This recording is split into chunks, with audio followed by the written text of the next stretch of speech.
Hey everybody, Josh the RV Nerd here at Haylett RV of Coldwater, Michigan on a beautiful London day. We've got some just delightful weather coming down with an 8,470-pound Wolfpack 27Pack10. And here's the thing, what if I told you this is not a toy hauler? Now, it kind of is, but it kind of isn't. I actually think it's a bunkhouse that just happens to have just a wicked cool patio party deck off the back. But the thing is, this is such a flexible floor plan. It could be used as a bunkhouse. It's wider, it's taller, it gives us more living space. So on a day like today when you are stuck inside, you can't use the patio, it's gonna be awesome. It's got an extra tall slide because Wolfpacks are at their heart toy haulers. And this one has, instead of fixed bunks, it has a pair of power lifting beds, which is very uncommon and very cool. And it gives this one some flexibility that you just don't find on the average bear camper. It could be a family bunkhouse. It could be a golf cart, kayak, e-bike hauler, a motorcycle, or it could just be a really cool couples party, patio, palace thing that if you have a couple buddies over and they begin to imbibe and abide as the dude would, then they don't have to go driving. They've got real beds that you can put them on until morning comes. They can, sleep it off and go home safe. Or you could just use it like a little toy hauler. Leave me some comments. Let me know what you think about this thing as we go. They are also starting to adopt this to a fifth wheel platform, which I am very excited to see roll in here.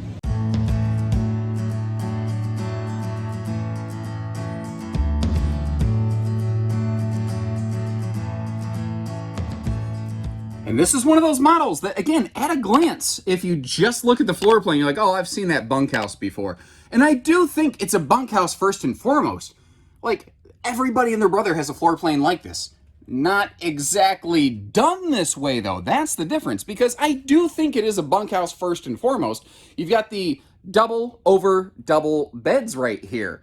That's a bunkhouse all day long, certainly. But one of the things this one does differently is that you can use it with just one bunk, not necessarily both, not to mention you've got that full privacy curtain if you want to completely block that area off back there. And that's all cool. That's well and good. That makes sense. What's different about this one is, again, when we step outside, it has that full-on patio party deck. But if you notice, it's got a dedicated sunken entertainment center hidden behind the bathroom with a galvanized rolled steel cabinet below that for storage. And you see all the tie-downs in here as you come through. It's a 10-foot long by 56-inch wide garage. And with this having the double Happy Jack bed lift, it can give you all the same full interior loading height that you get out of anything else. Now, you're certainly not going to put a big Razor 1000 side-by-side in here, but like I said, a kayak, e-bike, dog kennels. You want to convert something like, how many people ask on this channel constantly, is there a model that I could convert into an office? Ladies and gentlemen, oh my gosh, this is a literal blank canvas with which you can do whatever you want completely non-invasively. But what's nice is you're not just in a garage. That's what so many toy haulers feel like to me. It just feels like you're in a garage, and that's not. This one just has the normal Cherokee kind of look and feel and effect and function. But because it is a big, giant, wide-body toy hauler, it has all this extra space in here. And I kind of thought, how can I really drive that fact home? And I had an idea. I recruited some help. I just wanted to show some bodies in here, and so that you get to see real adult-sized people, how much room there is. I recruited the help of Mr. Matt, Ms. Megan, Mr. Tyler, and Mr. Jesse, which together I refer to as Tyler Jesse Ferguson, which they've never heard before. Now, folks, if you could do me a favor, stand up, kind of congregate in the middle here real quick. We're going to do an experiment. These folks, by the way, they have no idea what they're about to get into. All right, just so I can keep you all in the frame real quick, slide to the left. Now slide to the right. Now freeze! Everybody clap your hands. They did it. That was totally unscripted. They did it. So now that we know how much space is in here, I kind of just want to start diving into some of my normal stuff. Although with this being bigger, taller slides, we have bigger, taller windows, which is cool. What I love about this is it's warm, it's brown, but it's light, and it's still very kind of comfortable, rich, and welcoming. That is a 12-volt DC compressor fridge over there. Down below here, we've got that electric space heat and Tootsie toaster. And up around the corner, this is really where the storage starts, and it starts in a big way. So what's cool here is this is a literal true pantry-tainment center. I joke about them all the time, but it's a walk-in pantry closet combo, and I actually like how the shelves are not full depth because they're plenty deep now. If they were full depth, you'd be armpit deep trying to reach those things. And the top shelves, you'd never be able to reach back there. Plus, if you want to do something like add a little broom hanger, you got a cool little spot for it. And it is cool that it has its own separate little light space. Now up top here, this is kind of our command center. All the switches are up nice and high, very high actually, with this being a toy hauler. Little pocket of storage just behind that. In case you're curious, like, why is there that little partition right there? Because this RV has a hidden version of the LCI One control system, you can actually just Bluetooth sync your phone to that thing and operate a bunch of this stuff right off your phone, which is cool. Now, these do not include a TV from the factory, but there's a wide open space here. You can put whatever TV you want there, pretty much. It does come with the quick release TV bracket. I actually like that they stopped mounting it though, so that if you do choose to do something like a swing arm bracket, you can really kind of dress it up in the way that works best for you. And this is where you really start seeing the fact that Wolfpack is normally a toy hauler, and this one just happens to be a bunkhouse. So we get extra tall cabinets, and you get things like that extra storage pocket above the refrigerator that normally you just wouldn't get at all. But what's cool, with this still being what people would refer to as a stick-built trailer, they have the freedom to put household outlets pretty much anywhere they want. So you have them down here at the countertop level on the sidewall instead of under the overhead cabinets like you get with a lot of laminated trailers. Now you notice that black stainless farm sink there. We've got that nice sprayer faucet. I love how it's skirted, how it just kind of water falls down the front. It leads your eyes right down to those plywood full extension drawers. Obviously, you've got that matching sealed edge thermofoil countertop sink cover that you can move around. I just have it down on the oven lid for kind of display purposes.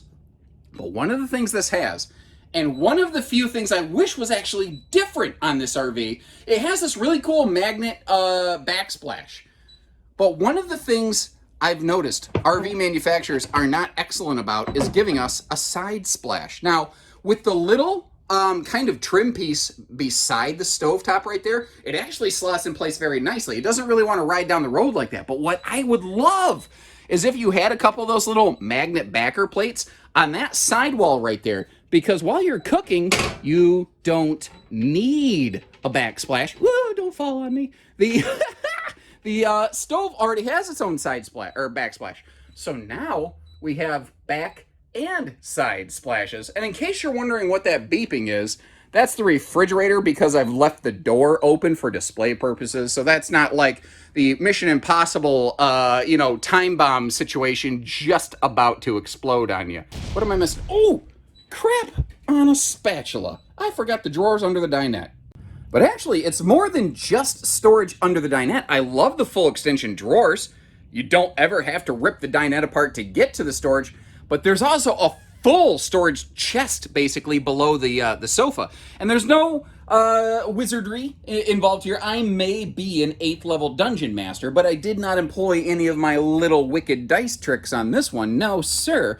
It's just the fact that you can basically V the sofa, and it has a sweet spot where it'll pretty much hold itself. And what's nice is we have this wide open living space, but we got a very private bedroom up there.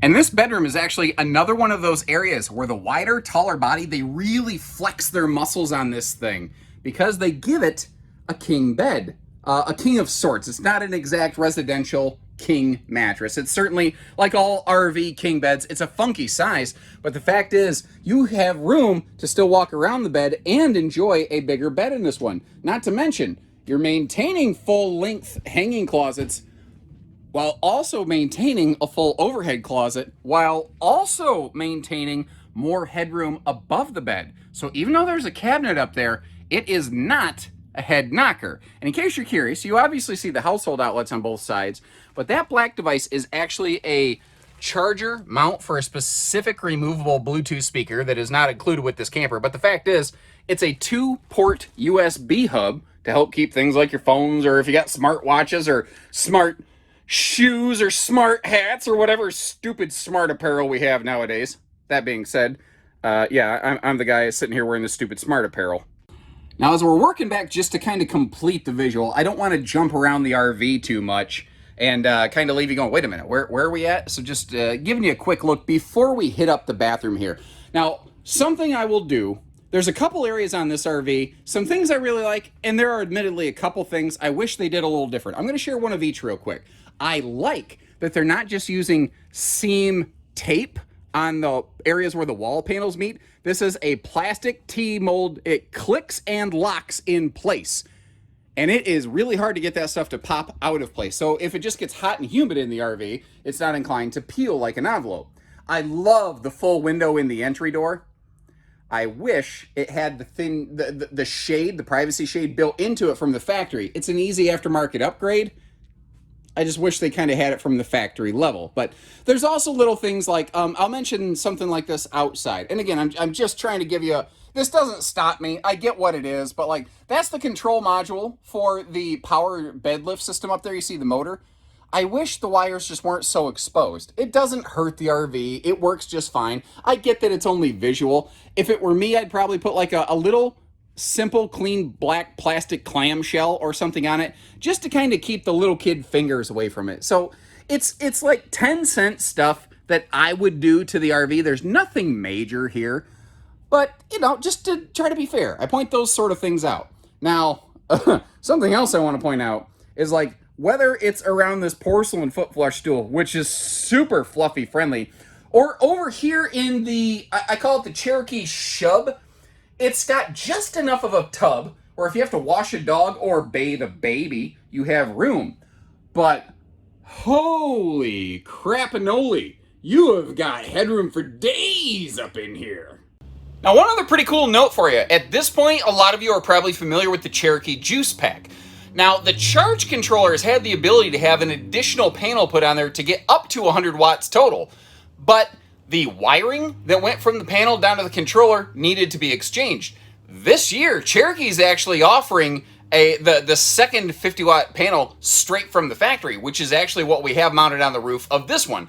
Now, we're not going to do that 100% of the time. I wanted to bring a couple in with the expanded solar package, and keep in mind, when I say solar package, it is not, I'm not trying to smoke screen anybody. Like, you're not going to be able to run that 12-volt fridge indefinitely in the desert off grid. It will extend your dry camp time. If you're serious about boondocking, you should definitely look into additional solar solutions. Better batteries is something a lot of people don't realize you need to be doing if you're serious about off-gridding. Or like some measure of portable generator to give you that tether in case you're having bad weather. I like how that sounded. Didn't do that on purpose. But one of the cool things here is the juice pack comes with that little battery monitor right there. It tells you how much gas you have left in the tank, basically, except instead of molten dinosaurs, it's lightning in a bottle. That is sitting at 12.4 volts right now. It was at 11.9 when I started all this. I've had the lights screaming. I've run slides, awning, everything, and it has actually regained power despite being crappy weather today. So overall, I'm actually pretty impressed with what's coming out of that expanded package. Now, something else I really like to do for you is close the slide up, or slides, depends on the RV, and show you how it works in road mode. In this one, I think a potential maybe deal breaker for some people will be the fact that you are not able to access the master bedroom with the slide retracted. And if that's the case, I get it, I respect it, I acknowledge it, and I went out of my way to show that to you. If that is the case, at least hit the like button on our video, or say, hey, thanks Haylett, thanks for saving me a bunch of potential, time and question and calling and wondering. Appreciate you going out of your way to showcase that. Now, as you can see here for road mode, I figured this is really when you're going to have the bunks out of the way, when you've got the golf cart or the kayaks or the e-bikes or the dog kennels or whatever it is. And again, you don't have to have any of that stuff. it's just a good family camper. I think it's a good couples camper, actually, that is very good for guests. I haven't really talked about that much, but like if you just have somebody over now and then, you've got like adult-sized beds that you can drop one or two of if need be. And just in case you're curious, yes, you can access the bathroom with the slide closed. The door doesn't totally open, but it's absolutely not a problem getting into that big bathroom and big tall shower. So of course, what does it do when I come outside? It quits raining, because of course it does. Well, anyway, let's talk towing. Let's talk towing safety. This is the same kind of floor plan that you will find on a lot of travel trailers that are potentially half-ton towable for appropriate vehicles. I don't count this among them. Remember, this is 102 inches wide, so this is 8.5 feet wide. It's 6 inches wider than most campers.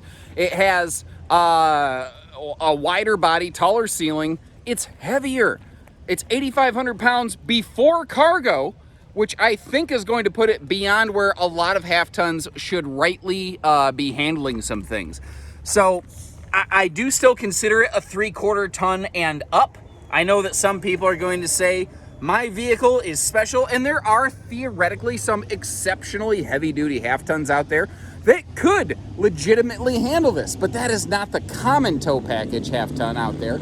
So my general recommendation is for 3/4 ton and up. Now this looks funny, the awning. The awning looks tiny on this thing. It's because the body's so flippin' big. It's not a small awning, actually. The awning is so large, it has to have a center arm support on it. But what I like here is that it leaves plenty of wide open room for a picnic table under the patio, while still having room for like chairs over here. You saw the drunken uncle leash latch. I guess you can tie pets to those. Whatever, never heard about that. You saw the underbellies enclosed. We have power jacks. And again, I will be fair. There's just the smallest things that like I could take care of. I wish they would have done from the factory. I wish this was tucked up here better. You know, kind of like the wiring for that control module for the Happy Jack bed. I just wish it was hidden away. There's nothing really physically wrong with it. I just wish it was executed a little more cleanly. But that's easy stuff that I can take care of. The meat and potatoes is done. I'm okay with that. Outside TV hookups, entertainment, a second drunken uncle leash latch in case I, break away from the first one. Then over here, this is one of the updates that the original version of this floor plan did not have. This little, very Cherokee common, actually, outdoor mini camp kitchen, kind of hidden away under the interior kitchen countertop. You've got Dad's medicine cabinet out here, so you don't got to go trekking dirt through the camper just to get a, barley pop or a bottle of water, or maybe some Hug juice barrels for the kids or whatever, which make great mixers for adults, by the way. Just saying. This ice maker rocks, brother. As long as you got water and you got power coming to it, it cranks out the ice. Now down here we got a handy little dump sink, and this is a little sprayer port, by the way. You will see in a minute there is the little hose that comes with this that you could use as like a little mini sink or prep space or something like that. The other cool thing you can do with this once you come outside, there's little waste baskets that can fit right in there, and basically you can drop in there and have a handy little outdoor waste basket. Super, super useful. But pro tip, get a little cover for it so that it doesn't turn into like a bee or a fly factory or anything like that. With the 2-burner cooktop, you naturally have what I have often referred to as the propane cooker hooker. And I might get some flack for this, but maybe a potential name for it could be the propanus. That's probably not one I'm going to use after this, but I thought of it the other day. I'm like, I gotta try to get away with it at least one time. So anyway, now up front here, because it has a normal front bed, it has a normal front pass-through, but because it's a wide body big camper, it has a wide body big pass-through. And I love the extra little tie downs in here. And notice how they're on both sides so that you can keep some of that stuff tied down. Now remember, I said picnic tables. This RV includes its own picnic table along with that handy little sprayer hose. Notice how they're also giving us the little handle. Now, neat thing on these, if you squeeze it partially, it'll go cone style. If you squeeze it hard, it'll go jet style. So that way, you know how hard you need to squeeze it, depending on how far apart your kids are spread when you, want to give them a little surprise. Cool them off on a hot day, if you will. Now, we're looking at the Wolfpack Platinum series versus the Gold series. I don't believe this floor plan is made in their Gold Series, which is the traditional, what people would call stick and tin with the corrugated aluminum siding. What you're going to get on the Platinum Series here, think of it like a trim package upgrade similar to what you might see on a car. We've got that gorgeous high gloss fiberglass skin hung over the structure right there. The power stabilizer jacks, the 12 volt tank heaters, to help extend your camping season, plus a bunch of other odds and ends that we saw on the inside of the coach. It is a whole bunch of stuff that goes into it. Now, with this being a big, tall, wide toy hauler, that means that we've got those extra large windows on that slide. But that slide is also slide awning ready. If you look at the upper corners of it, you can actually see where the little slide awning mounts are located there. Now, getting you up close behind the slide, this has I call it cottage cheesy, which is a very technical term. I'm sorry if that went over your head. But it will really grab these wiper seals very nicely. And if I can get my fingers back behind them, there's actually double wiper seals and then a bulb in and out. So it's a triple sealed slide, and that skin will make sure that it wipes in and out the way it's supposed to. Now, we saw a little cold water sprayer port by the camp kitchen. Over here, you've got a full outside shower above the black tank sewer flush.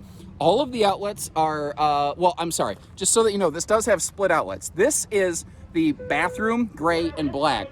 It has a separate outlet for the gray in front of the slide up front there. Now, it has to do that because the kitchen's all the way up there, and there's not enough room in the underbelly to slant and drain everything here while keeping the underbelly enclosed and to give you good clearance so that you don't end up ripping anything off. But what I was getting at, we have a shower there, we have a sprayer port on the other side, we have another sprayer port here. This has 3 outside water fixtures, which is like way more than maybe you need. But they do that so that you can always use your camp kitchen stuff for just your camp kitchen stuff. You can use the hot, cold outside shower to clean the turtle slime off yourself or the kids before you go inside. And you can use that other cold water sprayer port out here just to clean the toys off, as it were. Now again, with the weather being what it was raining, so I don't have the patio deck down, but I feel we've already seen the patio deck down, so I think we're good there. Something I do want to point out, if you look above the ramp patio door, you see it's not just camera prepped. This has the LCI Insight Bluetooth camera already equipped on it from the factory, and folks, that's standard.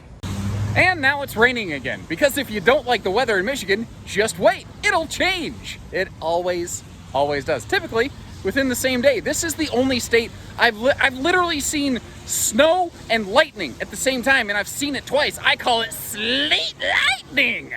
But regardless, if you had a good time today, if you learned something, if you have a question, leave us some comments. Let us know what we can do for you. Share something that you enjoyed or learned or found interesting about this RV. And if you appreciate the extra information, like showing our clothes and road mode, getting you the dimensions of the garage, hit the subscribe button, follow along with us. We're family owned and operated. We don't do hidden dealer fees. We just do everything else. So take care, stay safe, have fun, and happy Haylett camping, everyone. I'm gonna go dry off.